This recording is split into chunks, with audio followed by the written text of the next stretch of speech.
¿Cómo les va? Lindo evangelio nos propone la Iglesia para reflexionar este domingo 20 de septiembre. ¿Sí? Volvemos un poco a la dinámica de enseñanza de Mateo, ¿no? Y Mateo acá nos propone una parábola en boca de Jesús, que es la parábola de los obreros de la última hora. Se la conoce tradicionalmente de ese modo, ¿no? Y a ver, vamos a tratar de... Es importante entenderla dentro del contexto, ¿sí? Mateo nos va mostrando que Jesús, ya desde el primer anuncio de la pasión, está formando a los apóstoles para lo que se viene.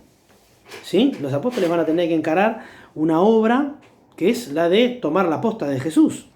Entonces acá Jesús los va ayudando a ir rompiendo esquemas que tienen en la cabeza, esquemas culturales, religiosos, para empezar a comprender desde dónde Dios ama. Desde dónde Dios ama y cómo es la lógica del reino de Dios, que es distinta a la humana. ¿Sí? Vamos de a poquito. A ver, la parábola habla de un hombre con un campo, un rico hacendado, que tiene una gran capacidad de contratar gente, ¿no? Entonces digo, va en 4 momentos a la plaza, no se queda ahí, que ni tiene otros tipos que hagan su trabajo, ¿no? Él mismo se encarga de ir a contratar gente para que vaya a las 6 de la mañana, a las 9, a las 12 y a las 5 de la tarde a última hora, ¿no? A los de las primeras veces les dice que les acuerda con pagarles el jornal acordado de esa época, que era un denario. A los de la última hora directamente no les dice nada, les dice que vayan a trabajar ahí y medio como que no les importa, porque bueno, al fin y al cabo digo, les da un poco lo mismo, algo es algo, ¿sí? Entonces hasta ahora todo va bien, ¿no? Y después podemos descubrir algo interesante, que es la sensibilidad social de este tipo. Le preocupa la desocupación. ¿Sí? Le preocupa que haya gente que al terminar el día no tenga nada que llevar a la casa. ¿Sí? Entonces, acá se empieza a disparar el conflicto, ¿no? Porque cuando llega el momento de pagar, le ordena al administrador que empiece por los últimos y no por los primeros. ¿Sí? Y cuando los últimos reciben un denario, sorprendidos, ¿no? O sea, los que trabajaron de mucho antes, sobre todo los que están desde las 6 de la mañana, empiezan a alimentar la fantasía de que van a cobrar mucho más. Pero entonces hay una indignación y un enojo muy grande cuando cobran lo mismo que los de la última hora. Entonces la lógica de la justicia hace que estas personas se quejen, ¿no? Entonces las preguntas que surgen son las siguientes. ¿Por qué el propietario no les pagó primero a los primeros y los dejó que se fueran? Y después al final, sin que nadie viera, sin levantar demasiado escándalo, le dice, bueno muchachos, y les paga lo mismo. ¿Sí? El punto es que no entenderíamos cuál es la lógica de la palabra. ¿Sí? ¿Cuál es la lógica del reino de Dios? ¿Qué es lo que Jesús quiere enseñar en esta parábola? Esa es la cuestión. Entonces digo, los trabajadores de la primera hora, el planteo lo hacen a nivel justicia. En cambio el terrateniente, el dueño del campo, lo plantea a nivel bondad y misericordia. Esta pregunta, digo, nos tiene que resonar constantemente en la cabeza. ¿Acaso te molesta que yo sea bueno? ¿Nos molesta que Dios sea bueno? ¿Nos molesta que Dios perdone a cualquiera? A mí me hace ruido. A mí me hace ruido porque hay un montón de situaciones en las que creo, digo, que hay gente que ha hecho mucho daño y digo, ¿están afuera del plan de Dios? ¿Dios quiere que esas personas estén lejos de su mirada? Dios es misericordioso. Hay que pensarlo desde ahí. Entonces fíjense, cuando el terrateniente les habla de bondad y misericordia, le está planteando, digo, yo no estoy cometiendo ninguna injusticia, estamos pagando el salario acordado.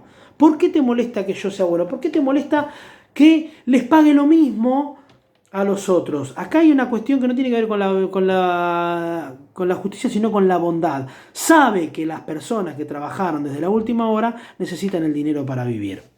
¿Sí? Entonces digo, acá vamos a llevar este planteo a cuál era el conflicto que se planteaba en la comunidad a la cual escribe San Mateo. Esa comunidad estaba compuesta por cristianos que venían del mundo judío, ¿sí?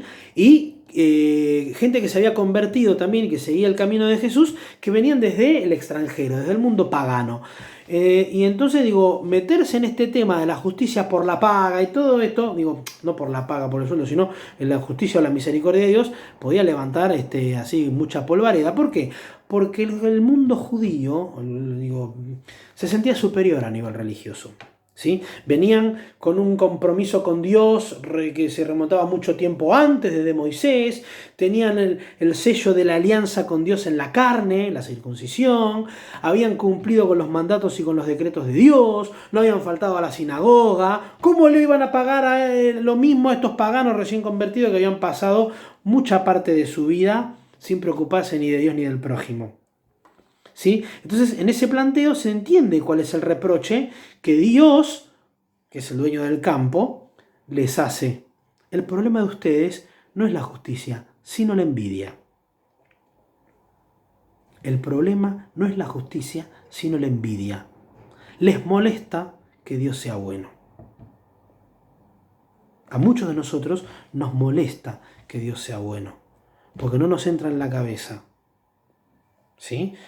Pero aquel que cometió no sé qué, ¿sí? Y hay un montón de cosas que nos indignan, nos duelen, nos molestan y nos carcomen por dentro. Pero la gran pregunta que Dios me hace es, ¿acaso te molesta que yo sea bueno? ¿Sí? Muchas veces nosotros vemos la foto, pero no conocemos la película. Entonces ese es un tema, Dios conoce la película. ¿Sí? Es difícil, Es difícil esto, es un tema muy difícil de asimilar, pero la bondad y la misericordia de Dios es infinita. Por eso Dios es todopoderoso, por su amor y por su misericordia.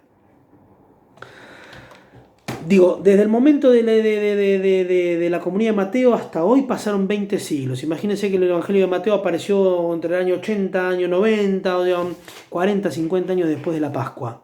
Y nosotros estamos en el 2020, ¿no? Entonces, vamos a sustituir la comunidad entre judíos y paganos y vamos adentro de nuestra iglesia. ¿Sí?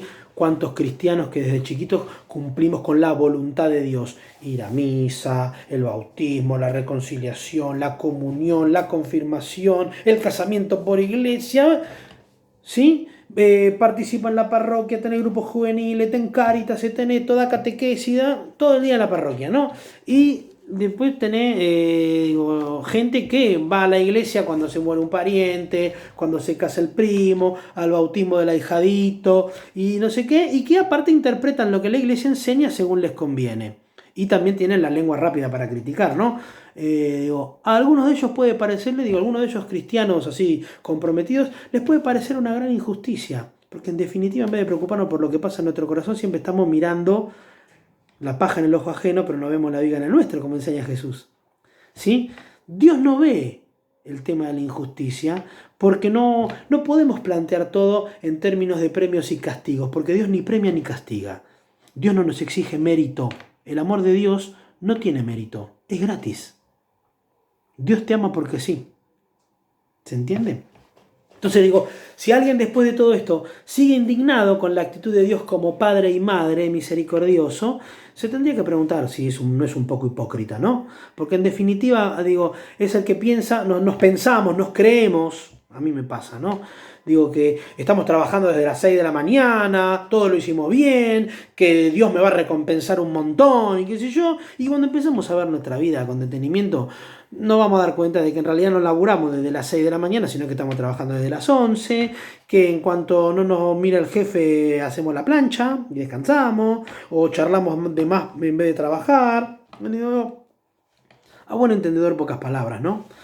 Pero que es consciente de haber rendido poco en su vida, y ojalá que lo pudiéramos ser cada vez más nosotros, y nos damos cuenta de que tal vez no hemos vivido como Jesús nos propone, como Dios sueña para nosotros, con amor y con misericordia, ¿no? Digo, con compromiso con los demás, tratando de transformar la realidad, amando.